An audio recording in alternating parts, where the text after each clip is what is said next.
saya dan rekan saya ingin membuat video mengenai kesiapsiagaan dan respon rumah sakit terhadap bencana gempa dan lonjakan pasien gawat darurat. Di sini saya Alvineka Permadani selaku moderator sekaligus presentator, adapun rekan saya selaku presentator kedua yaitu saya Sylvia Putri Anggreni.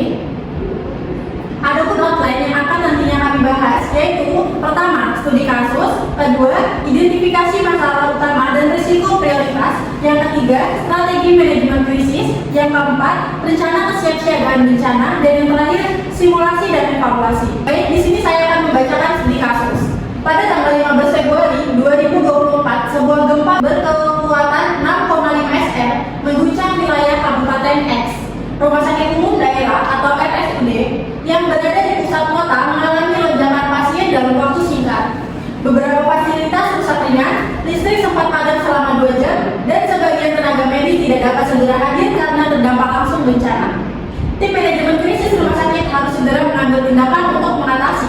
Yang pertama, lonjakan pasien gawat darurat. Yang kedua, terbatasnya sumber daya manusia. Yang ketiga, ketersediaan alat medis dan logistik. Yang keempat, komunikasi dan koordinasi internal maupun eksternal. Dan yang terakhir, keamanan pasien dan tenaga kesehatan. Selanjutnya, identifikasi masalah utama dan risiko prioritas.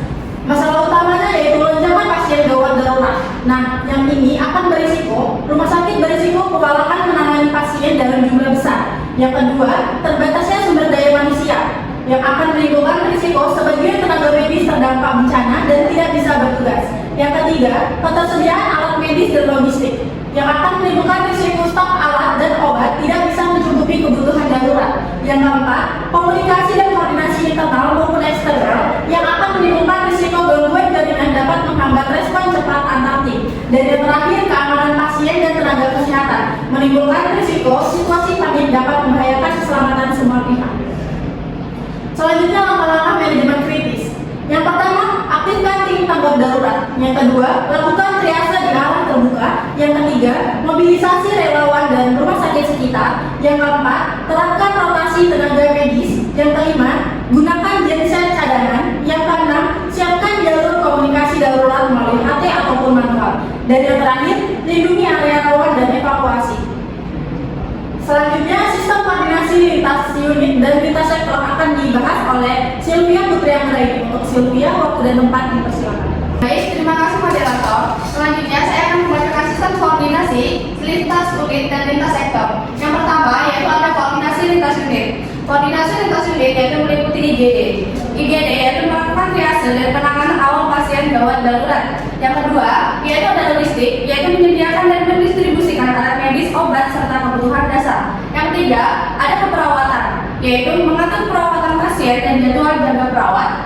Yang keempat, ada manajemen rumah sakit, yaitu mengambil keputusan strategis, mengkoordinasikan respon, dan berkomunikasi dengan pihak luar. Yang kelima, yaitu ada keamanan, yaitu mengamankan area rumah sakit, mendukung evakuasi, dan mengatur akses masuk atau keluar. Selanjutnya, yaitu ada koordinasi lintas sektor. Yang pertama, yaitu ada BPPD, yaitu tugasnya adalah menyediakan bantuan logistik darurat dan mendukung evakuasi. Yang kedua, ada dinas kesehatan, yaitu mengirim bantuan tenaga medis dan mengatur rujukan antar rumah sakit. Yang ketiga, ada TNI atau Polri, yaitu membantu evakuasi, keamanan, dan distribusi logistik. Selanjutnya yaitu ada relawan atau NGO medis, yaitu memberikan bantuan medis logistik dan dukungan psikososial.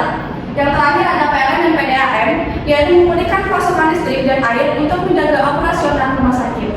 Selanjutnya yaitu ada rencana kesiapsiagaan bencana. Yang pertama ada pelatihan SDM. Rencana kesiapsiagaan yaitu meliputi pelatihan tanggap darurat, penugasan tim siaga dan simulasi rutin kesiapsiagaan bencana.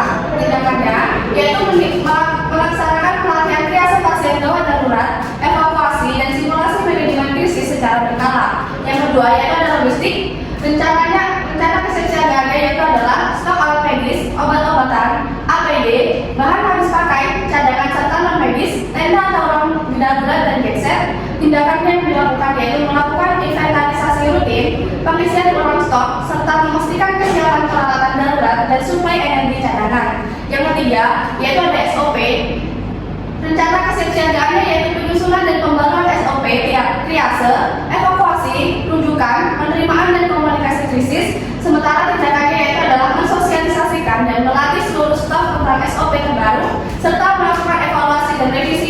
secara berkala. Yang terakhir yaitu ada komunikasi darurat. Rencana kesiapsiagaannya yaitu adalah menyiapkan komunikasi alternatif dan jalur koordinasi antar unit rumah sakit via HT dan WhatsApp serta BPBD yaitu melalui rujukan lewat telepon satelit atau radio darurat. Tindakannya yaitu mengaktifkan jalur komunikasi cadangan saat terjadi gangguan jaringan atau listrik serta menjaga koordinasi rutin antar unit dan instansi terkait.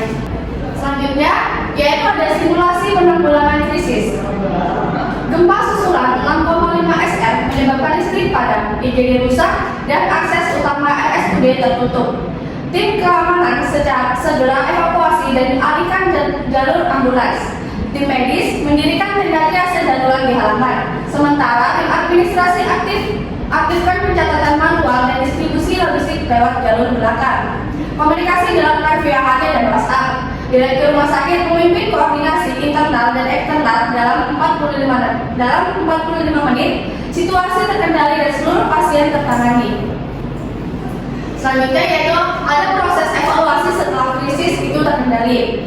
Setelah simulasi, seluruh staf mengikuti evaluasi yang dipimpin direktur rumah sakit yaitu adalah Dr. Putri. Dr. Sylvia melaporkan kekurangan perawat dan mengusulkan tim cadangan saat krisis. Pak Budi menyoroti keterlambatan logistik karena belum ada jalur khusus. Pak Bayu menekankan perlunya pelatihan untuk mengendalikan kerumunan warga. Semua temuan dicatat sebagai bahan perbaikan sistem saraf darurat dan simulasi ditutup dengan tepuk tangan sebagai simbol komitmen bersama. Baik, selanjutnya saya serahkan ke moderator. Baik, itu tadi penyampaian materi dari kelompok kami. Selanjutnya akan masuk ke kesimpulan. Rumah sakit memiliki peran krusial dalam menghadapi bencana seperti gempa bumi yang dapat menyebabkan lonjakan pasien secara tiba-tiba.